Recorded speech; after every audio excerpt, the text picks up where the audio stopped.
this November when we go to the polls. No, in this election and every election, it's about who will have the power to shape our children for the next 4 or 8 years of their lives. Welcome back to Manny's Live. My name is Manny Yacutiel, and you are tuning in to Manny's Live here on the corner of 16th and Valencia. What's Manny's, you ask? Manny's is a physical civic gathering space in the Mission District in San Francisco, and for almost 2 years, we've been gathering people together right here to engage in politics, social justice, and the issues of our day. And we've moved our incredible programming onto the internet to go right to you at home. So a couple things before we start. One, I want to acknowledge that the land that we're on right now is Ohlone land. And so we want to acknowledge that this land was taken, and we're honored to be doing this programming tonight on Ohlone land, and we wanted to acknowledge it. Also, it's Pride Month, so happy Pride Month to everyone, and hope that this Pride year and this Pride Month be especially important to us, and to not forget that Black Lives Matter, and we want to remember that this weekend especially as we all think about what Pride means to us. So now, to tonight's episode, we're going to show you a little video about what tonight is all about. Thank you so much.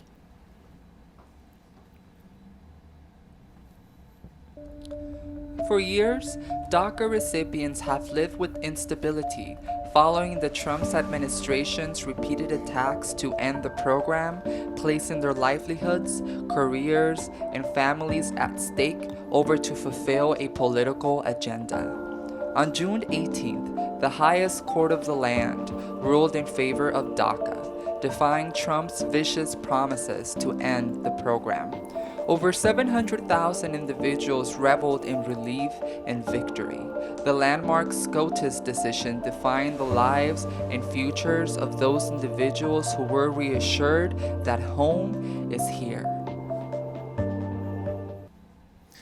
All right, and welcome back, everyone. Thank you so much. And I'm so excited to be able to introduce two people who I know and love, good friends of mine, and also tireless advocates on this issue of immigration reform. So first we have Eduardo Garcia, and I'm going to let you tell folks a little bit about what you do and who you are in a second. And then we have Jupiter Peraza, who's an incredible community leader and activist and Daca recipient herself.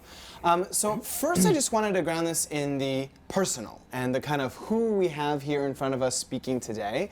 And let's start with you, Eduardo. Can you just tell us a little bit about how you got to this issue and your journey to it, and a little bit about what you do?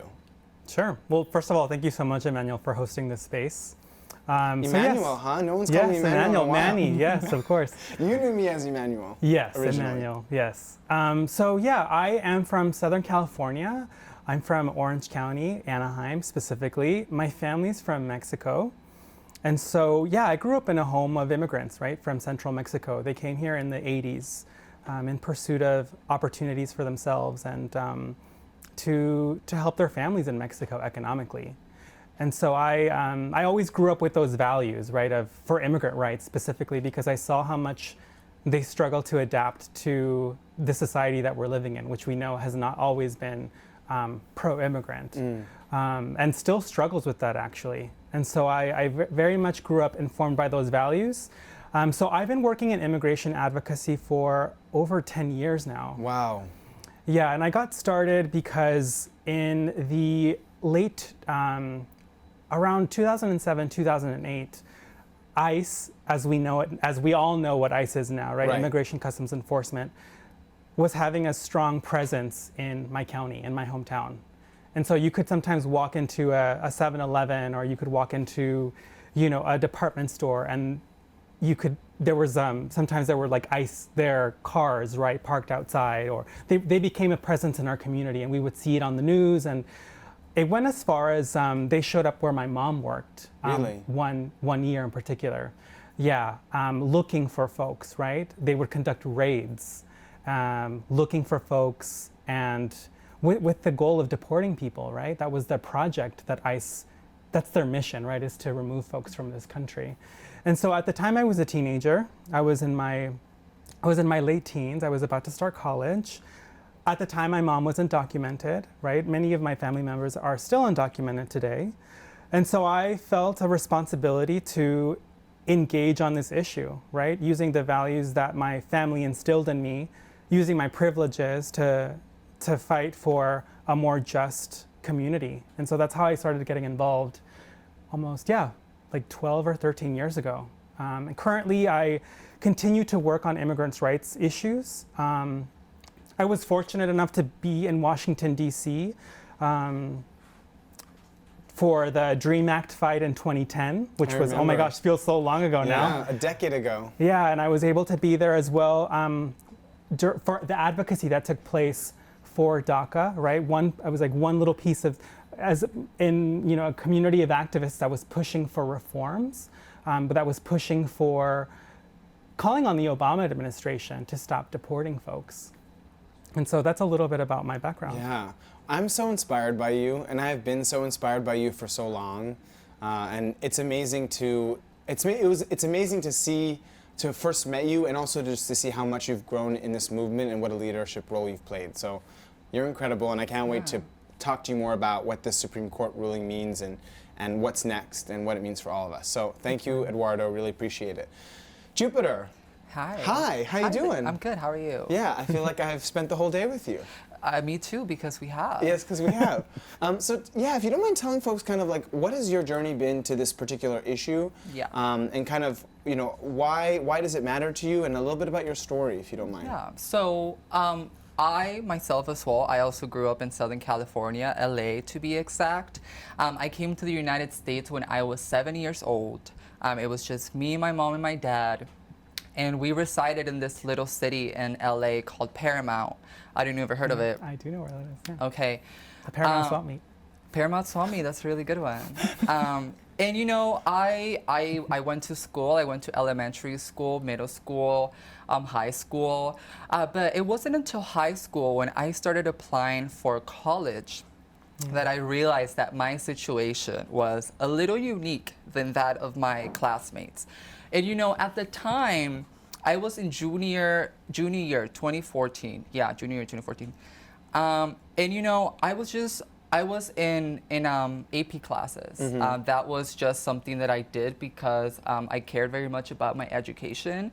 And from very early on, I made sure that I was enrolled in all the AP classes that were offered on campus. And around my junior year, that was when my classmates and everybody else were starting to think about college. And the conversation about college was very prominent. And, everybody would talk about, I am applying to this university, I am applying to this university, these are my plans after high school. And to me, I never really thought about it. And I was just like, you know what, I'm just gonna go with the flow, because if all my classmates are talking about college and enrolling in college, so am I. But it wasn't until I had that conversation with my parents, with my mom, about college and what that meant. And it was then that I realized that I did not have the privileges to go on to college the same way that my classmates did. I didn't think about it too much. I went on, with the year. And it wasn't until one day my mom brought up this, little program called Daca, which, at the time, President Obama had signed into effect. And I didn't really know what it was. I just knew that my mom was talking about it, and she had heard from her other friends who also had children that were undocumented. And me being a first-generation undocumented student, I decided to apply for Daca.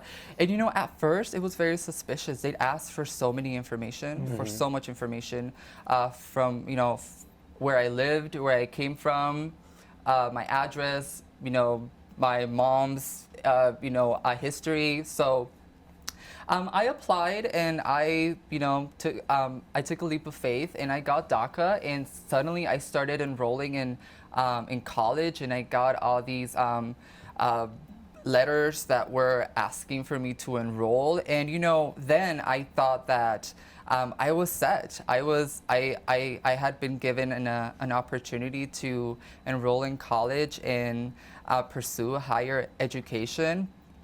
But that took a turn once Trump ran for office. And at the very beginning, he was campaigning for, a plan for DACA recipients and how he wanted to take care of us.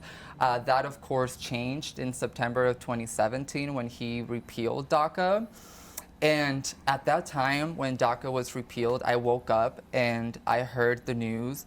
It was the worst day of my life. I just didn't know what to make of it. I was so scared. I didn't go to school. I didn't go to work. I took the next few days to think about what that meant and what that meant for my future.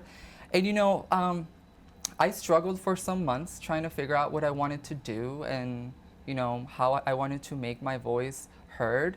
And then suddenly, I encountered this little place called Manny's. Have you heard of it? Okay. Manny's. Yeah, it's like Emmanuel's?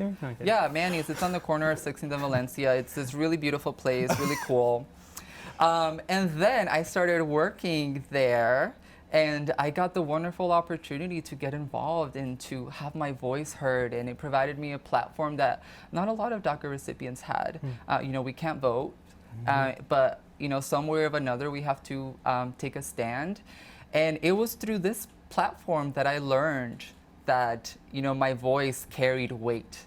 And this is where it started, and this is why I care so much, and this is why I continue to, get up every day and, share my journey and how everything is possible and how we can do more. I love it. Yeah. Well, and thank you for sharing your story. And of course, we want to continue and get to where we are today. But we are here in a spirit of celebration, which we don't often get to say. We don't often get to feel joyous about the state of our politics very often. But we do get to be happy about what happened last week. A rare glimmer of hope and light. From the Supreme Court case and the ruling that came down last week, of course, on DACA. But before we get to the Supreme Court case and before we get to exactly what happened, Eddie, can you take us back a little bit and tell us about kind of how we got here from an activist framework, kind of what were the steps that got us to last week? Yeah, that's a good question. So I think when I think about the victory of last week, right, with the Supreme Court, basically upholding DACA, I think about all of the youth activists, right? All the undocumented young activists, many of which were queer, many of which, were coming from all parts of the country, right? I think about all the work that they did since 10 years ago, really, right? 10, 12 years ago, to lay the groundwork for this moment, right? So when people say, yes, obviously the Supreme Court delivered this decision, and it's a decision that's going to impact the lives of hundreds and thousands of folks, but it would not have been possible without the activism of young people, right? Of undocumented young people that really led the way. So I think a good place to start is with the DREAM Act in 2010, right? I still remember being in Washington, D.C. with other advocates, lobbying Congress on the DREAM Act, right? For those of you that don't know, the DREAM Act is a piece of legislation that would have provided undocumented young people with a pathway to citizenship, right? It passed in the House of Representatives under Nancy Pelosi's leadership. But unfortunately, in December of 2010, it fell short 5 votes in the Senate. What did that day feel like for you? That day was very difficult. I think actually maybe you were in the city at that time as well. Yeah.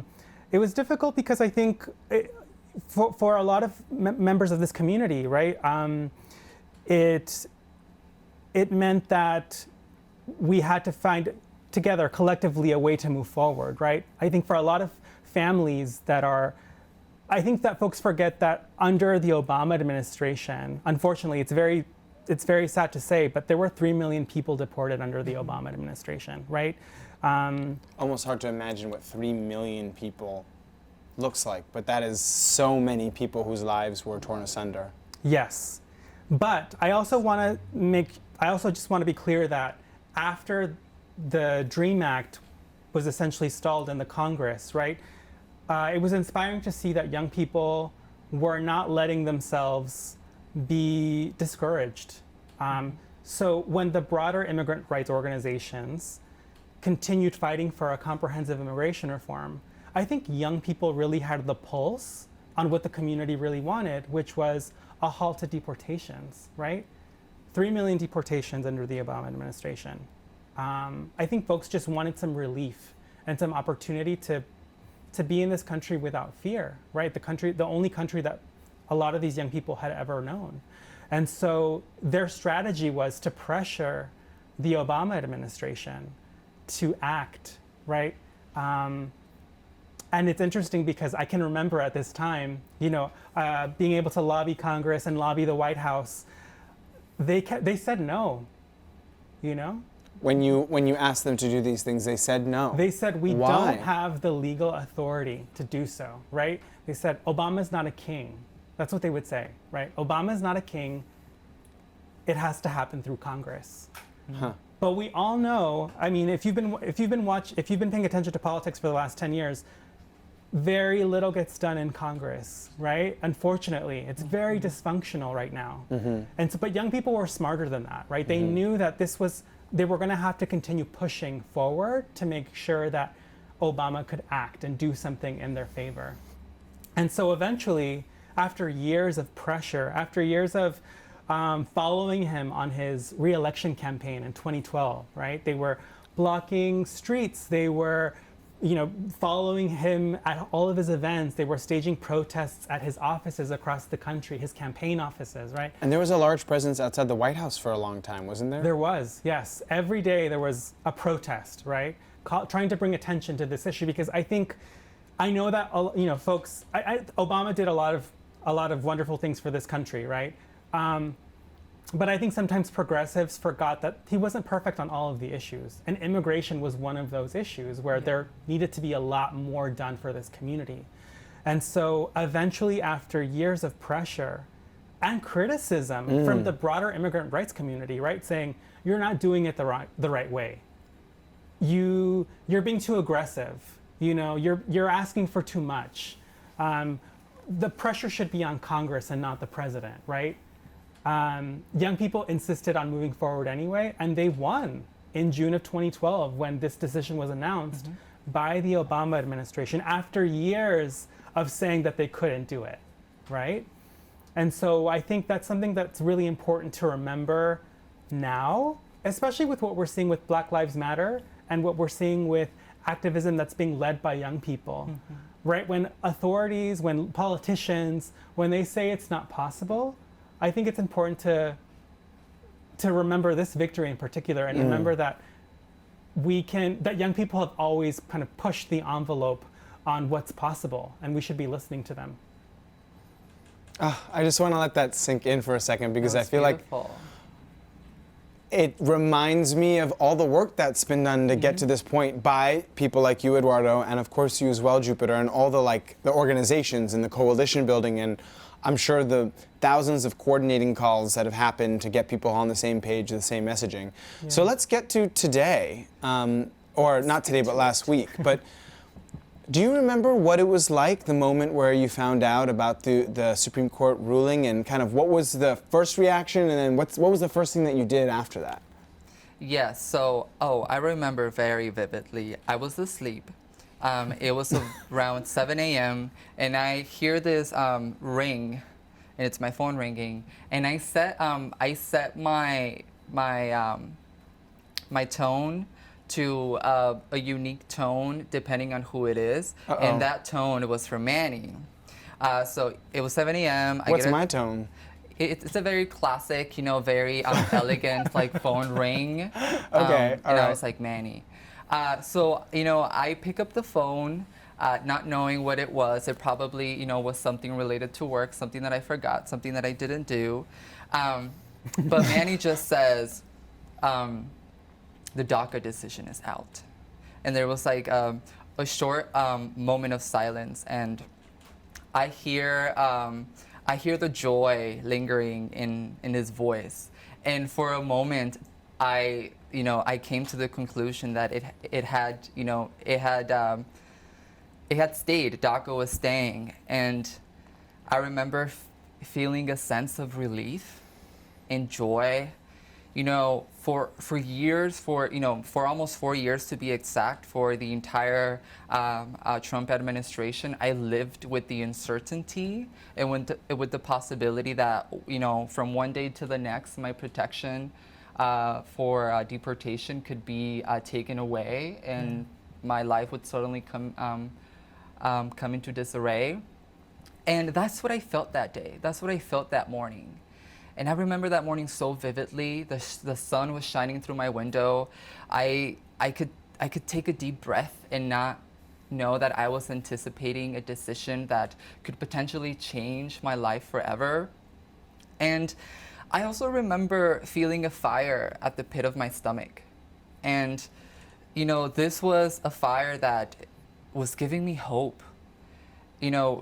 A couple of days before, there was also a decision on LGBT protections in the workplace. And coming off from that victory to this one, it was just, it was a sense of relief. And for these 4 years, they've been dark. We've been surrounded by so much darkness. And with this decision, with these two decisions back to back, it was like I was seeing the light at the end of the tunnel. And that is what I still feel today.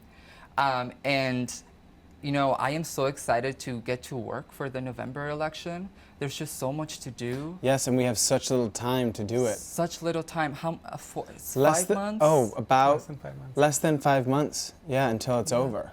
Well, until this election's over. Until this election is over. And so I remember you and I also speaking, Jupiter, in the weeks leading up to the decision about how much it weighed on you, specifically knowing that it was close and it was coming and it was coming and it was coming. Can you talk a little bit about those few weeks leading up to the decision and what it felt like? Yeah, I've been talking to my other DACA recipient friends, and we were just talking about, none of my friends, probably nobody that's a DACA recipient would ever say to you, I am giving up. This is not, I am throwing my hands up in the air. I'll let the government take it from here. No, I don't feel like that is not the spirit. So I also, I was making plans as to what I was going to do next. The last thing that I was going to do was give up. That is just not in me. And I've worked so hard these years that I've been in the United States, a place that I call home, because it is my home. And I just, I felt a sense of responsibility of defending the right that I had to be home and to call a place home that it's the only place that I know. And this time around, from September in 2017, when I was feeling really scared and very anxious, and that was a very dark moment for me. That decision weighed really heavily on me. But this time around, I wasn't scared. I love that. Defend your right and responsibility to call this place home. Yeah. And I think that's so beautifully put. What about you, friend? What was that moment like, the moment where you found out about the decision? So, again, an issue you've been working on for over a decade. And, we got some good news. So what was that moment like? Where were you when you found out? And what was your first thought? Yeah, I found out on Twitter. So I was just scrolling and scrolling on Twitter. 'Cause Okay. I think a lot of folks had expected that a decision would come down on Thursday. And so, I was... I'd spoken to many friends in the weeks prior, right? Because we waited for weeks for the decision to come out. Right. It was unclear when it would be public, and so I had been communicating with friends and talking about, what the next steps would be, right? Already kind of planning for the worst. Yeah. So when I, came across the news, I was honestly in disbelief. Like I couldn't believe that. Especially after what happened a few days prior, right, with the decision that came out around LGBTQ workers. And so for me, it was, I think, to the point that I was making earlier, it's just a reminder of the power of community organizing. I don't want to frame this victory as something that was given to us and given to the broader immigrant rights community. I think it's something that this community has worked for. And I think it's a place that we can continue building off of. And I hope that people will see this and feel inspired to continue building, because at this point, I mean, DACA recipients are just a small population of the broader undocumented community in this country that still don't have any relief. And deportations continue. And so we still have a lot of work to do to make sure that all of our community members are protected and that they're able to be in this country and continue providing for themselves and for their families. This decision was not given to us, but it was something that was fought for years and years and years by a very large coalition of activists and advocates. So what does the decision actually say? I mean, what does it mean for DACA recipients? Is it, are we done here? Like, anyone that has DACA doesn't have to worry about their status anymore? Or, was the judgment very limited? Was it very broad? Kind of, what does this judgment and this order actually mean for the people like Jupiter who have DACA status for their future? Either of you. I mean, yeah. Yeah. Well, I was reading over the opinion today that came out last week, and I was reading the basis of the decision, and Chief Justice John Roberts, he mentioned that the reason why they had taken this decision, because the decision was 5-4, and he was the one that pretty much decided the fate of over 700,000 individuals. And as I was reading, he mentioned that the reason why he decided to opt for not taking away DACA was because there was no basis to Trump's argument as to why he wanted to take DACA away. It just didn't make sense. It was very arbitrary. So yes, it is a huge victory for us. But also, as Eduardo said, us DACA recipients are a very small fraction of immigrants in a very vast group of immigrants here in the United States. But I definitely believe that what came out of this decision was the willingness that we have to keep on going, and we have to keep on fighting. I remember vividly in last November when the Supreme Court heard arguments for DACA. I remember when the DACA recipients were coming out of the Supreme Court and they were coming down the steps, and there's this video of people chanting outside, "Home is here," as they were descending from the steps. And just seeing that video in November gave me chills. And every time that I would think of DACA, I would hear the chants in my head. Home is here. Home is here. And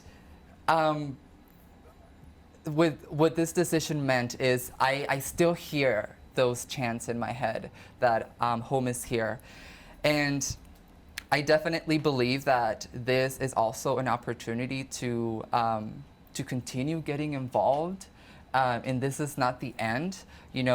This is a victory of a journey filled with many more victories. We hope, yes. We hope, of course. And, these last 4 years, victories have been very scarce.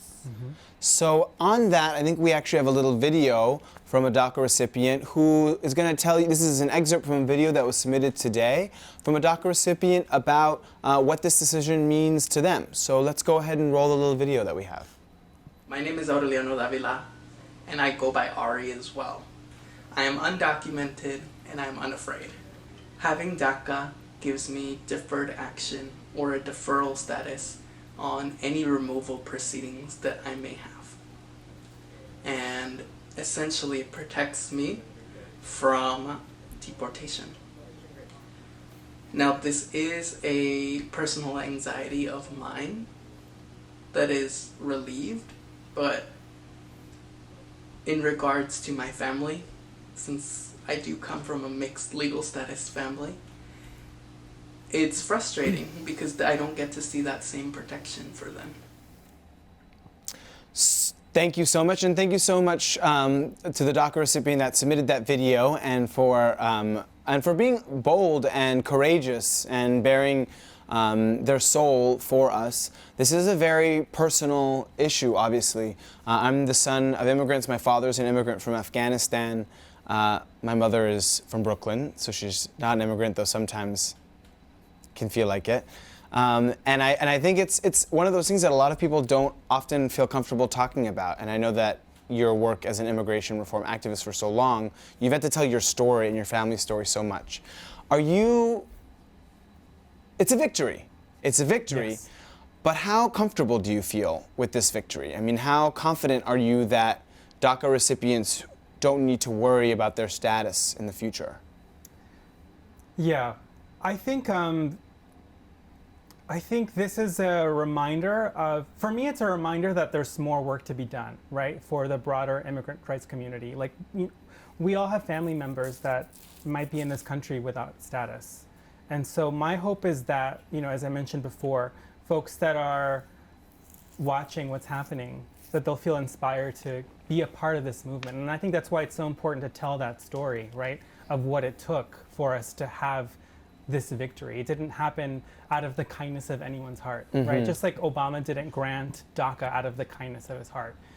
There were activists that were pushing him for years to achieve this win.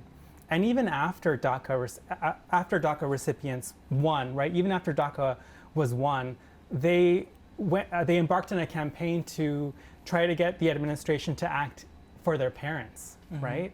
Unfortunately, that was unsuccessful. Oh yeah, I remember that.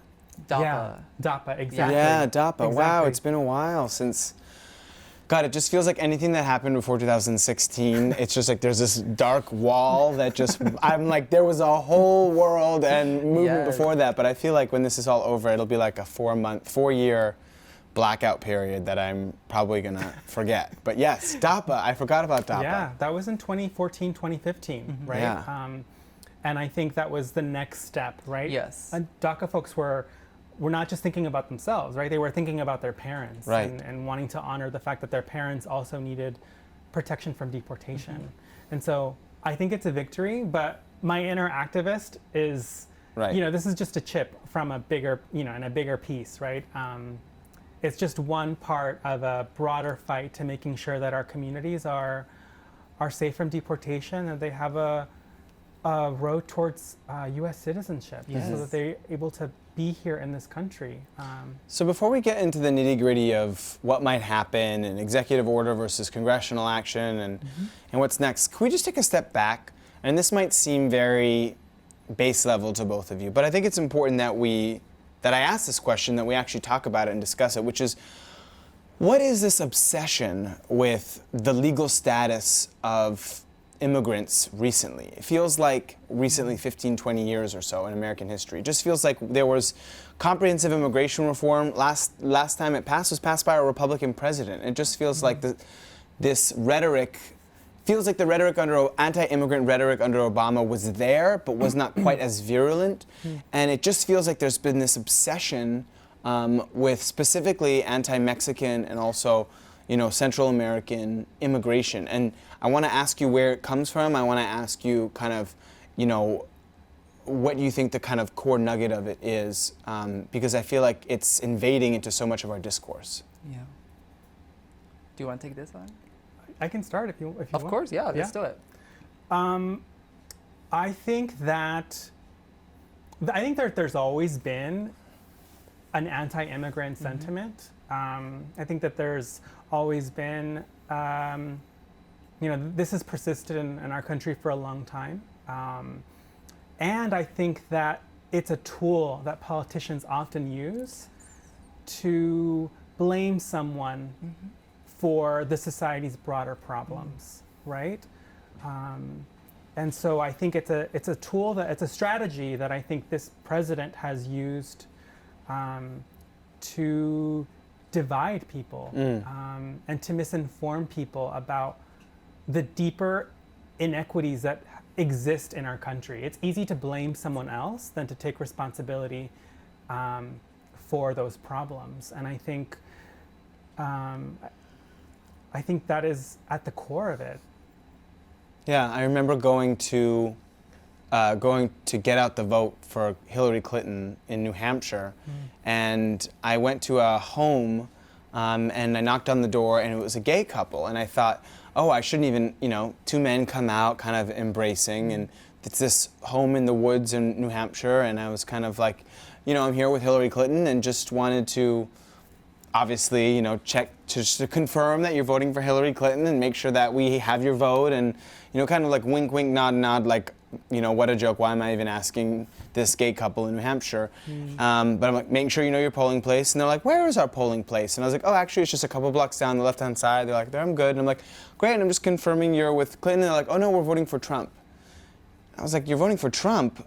Why? And they said, we don't want the Mexicans taking our jobs. And I'm like, you guys live in New Hampshire, and you're a gay couple. I mean, you think Mexicans are going to come here and take your jobs, and that's why you're voting for Donald Trump? And so it just kind of struck me as strange that it worked. I mean, Donald Trump's using Mexican immigration specifically and immigrants as a community, as a scapegoat. It worked. What do you think this is all about? Well, I also very much agree with you both. I think there is a lot of racially charged history in the United States, and I do believe that as Donald Trump made use of that. He weaponized that sentiment that was so rampant in communities that we weren't a part of course. But it also showcased a lot of the xenophobia and a lot of the racist rhetoric in Trump's campaigning. He was saying how Daca recipients, we were criminals, and we were involved in gangs and all of this nonsense. First of all, every time that we renew, we need to, we're subject to, getting a background check, making sure that we have a clean record, making sure that, we are going to school, we have our jobs. Anyway, but also that played into the larger narrative that Trump has been spouting all these 4 years, that Mexicans are criminals and they're part of gangs. 700,000 of those individuals are from many other places that aren't Mexico. There are people from all over the world, people from Africa, people from Asia, people from Europe. So that in itself was a very dysfunctional argument because it made no sense. And he made use of that racial sentiment that is still very prevalent until today. But one thing that he did was he brought it out, and it's exposed. It's out in the open, and we are forced to confront it head on and address those racist attitudes. I also think it has a lot to do with the demographics changing in this country, right? We're becoming a more diverse country, a more diverse population. And that is a result of, it can be partially a result of immigration, but I think it's just a result of the different demographic trends that are taking place, right? Family planning, et cetera, right? And so I think that that creates a lot of tension in communities, feeling like maybe something is being taken from them. But I also think it's important to make a note that the data shows that migration from Mexico is down. It's been down for at least 6 years.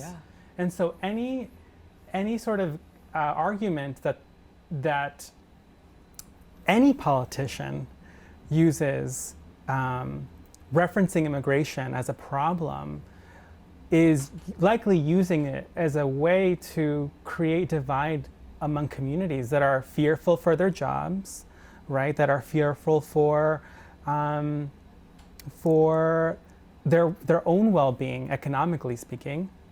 But I think if you actually look underneath what's causing some of these problems, some of these economic problems, it has nothing to do with immigrants. Quite the opposite, right? If the DREAM Act, it's so funny, Donald Trump you know, supposedly is this businessman and understands numbers, but we all know that if the DREAM Act had been passed in 2010, the CBO estimated that it would reduce the federal deficit by billions of dollars, add $10 billion of revenue to the federal budget over a 10-year period. I mean, it would have been totally net positive to the economy.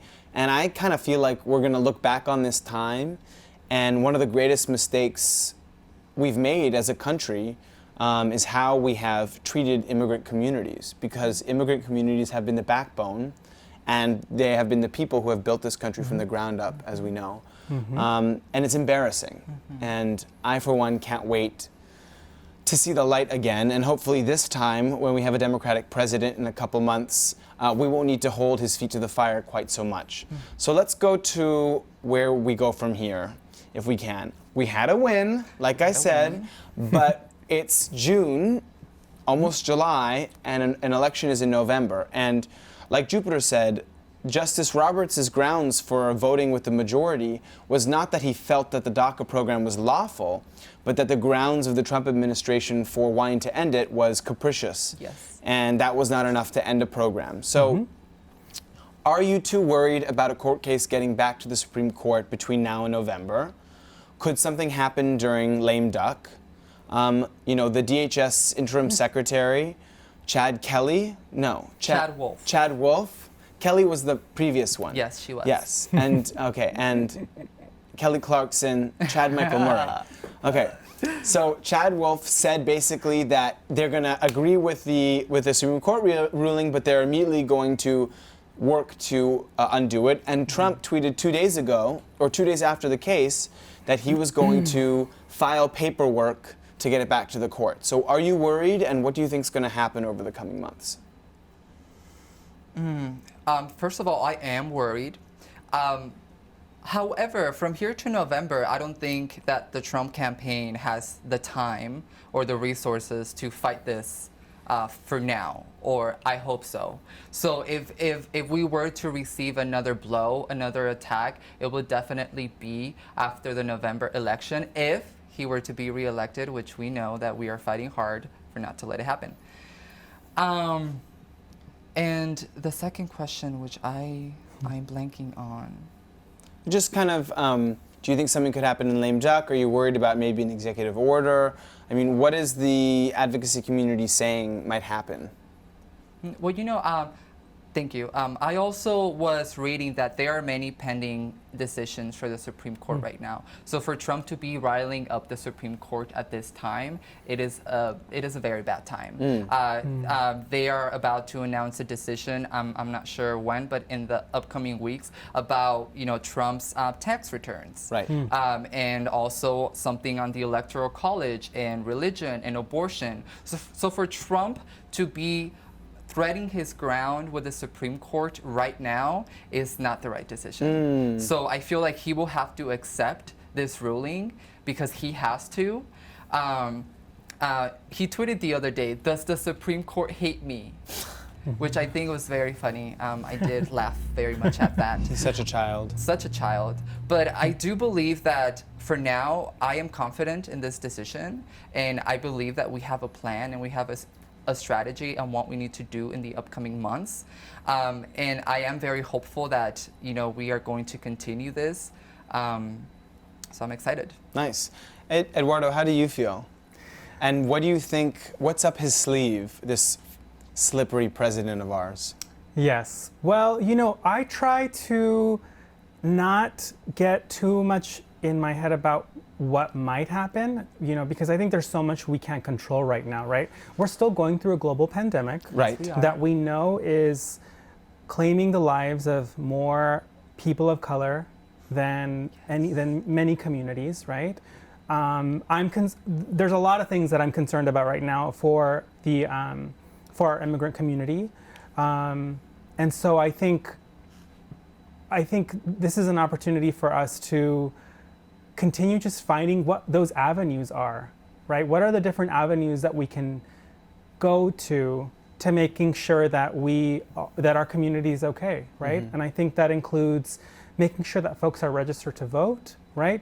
This is going to be a very complicated election. We're going to have a vote by mail, mostly vote by mail process because we don't know what the rest of the year is going to look like with regards to this pandemic. We could see a significant spike in the next several months.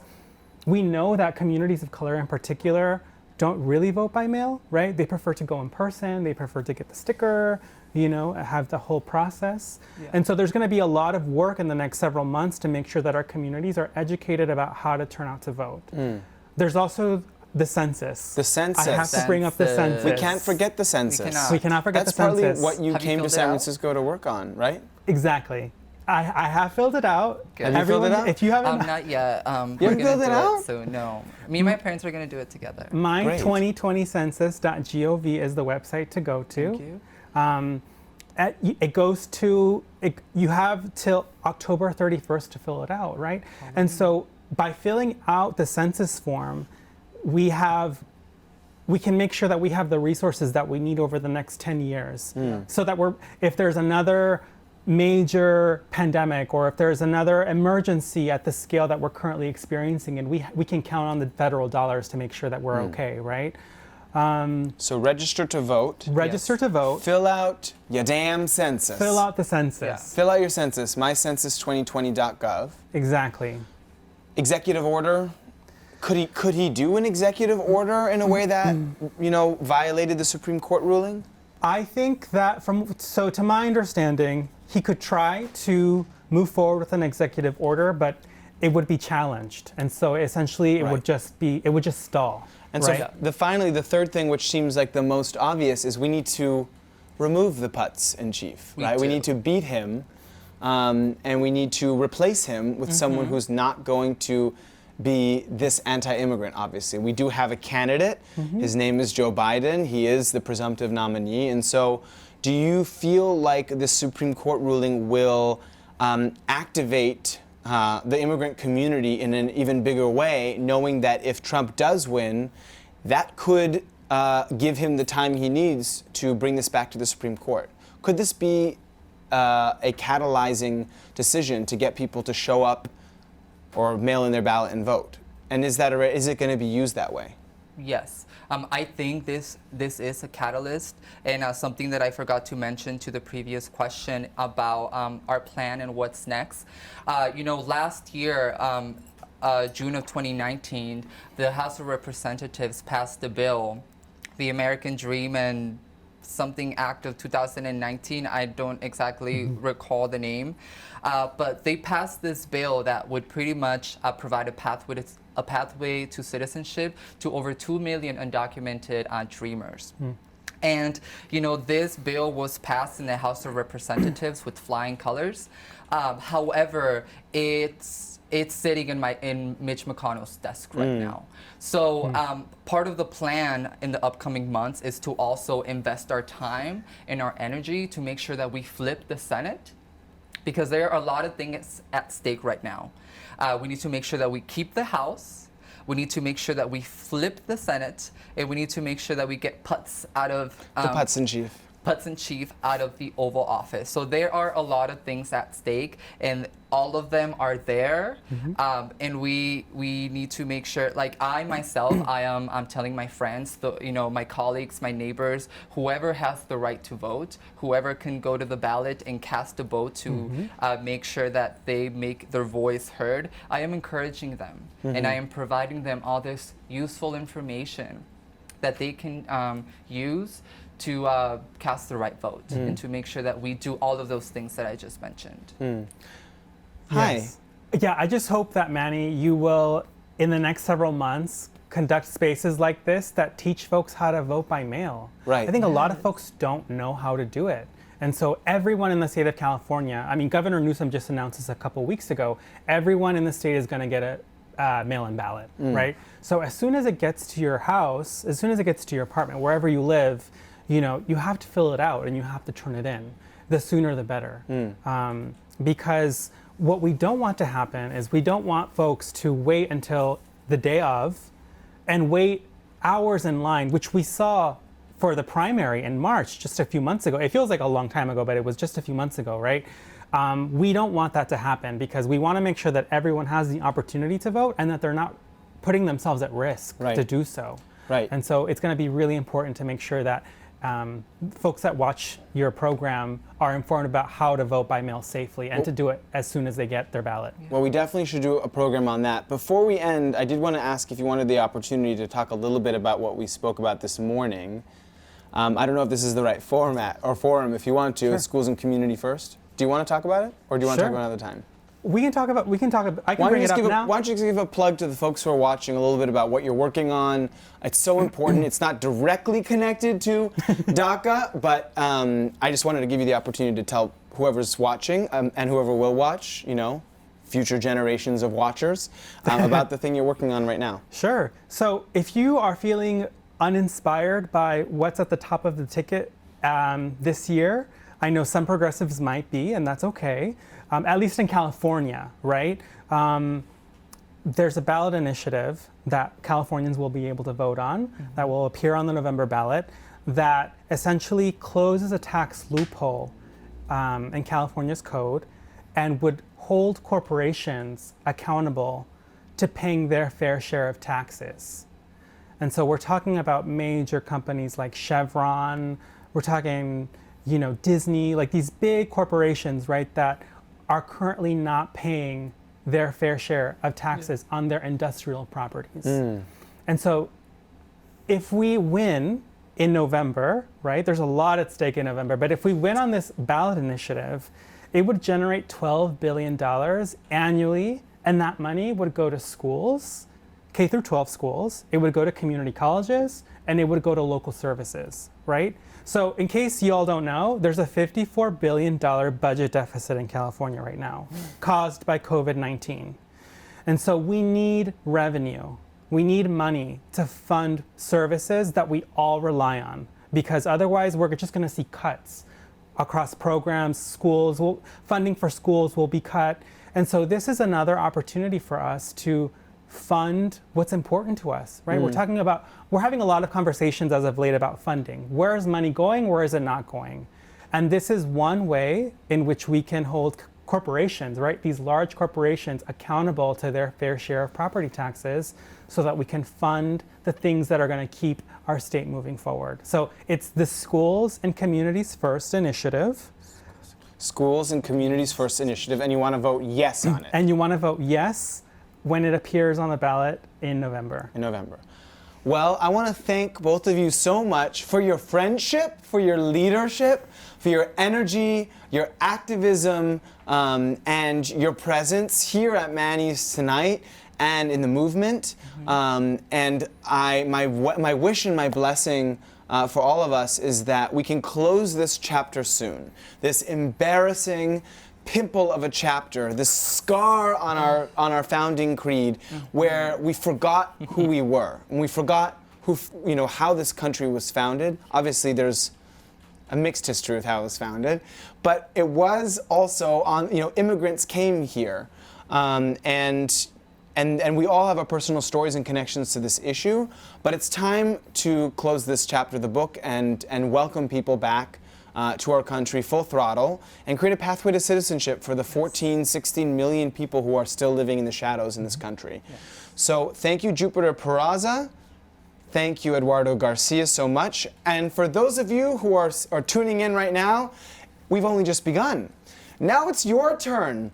We have the next piece of this, which is the break room.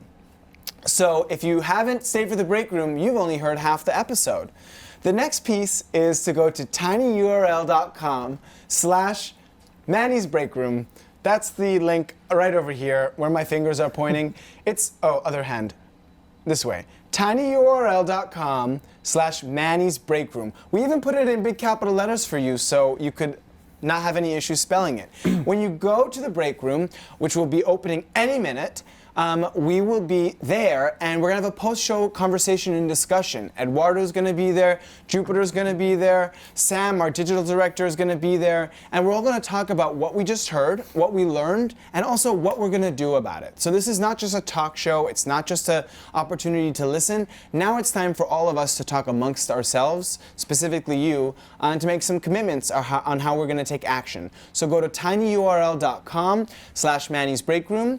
Please follow follow us at Welcome to Manny's. That's at Welcome to Manny's on Facebook and on Instagram and on Twitter. You can also join the Manny's Live Facebook group to continue the conversation. And finally, I wanted to thank, actually second to finally, I want to thank Christian and Michael, Sam, Jupiter, and Ram on the Manny's team, and of course Eduardo as our guest, for making tonight possible. And in 2 days, on Thursday at 6 p.m., the next episode of Manny's Live will be an incredible conversation with two leaders in the queer nightlife world, Honey Mahogany and Grace Towers, on the future of queer gathering spaces. On the heels of one of the most memorable prides we probably will ever have, we're going to sit down and kiki and strategize on what the future of queer gathering spaces will be.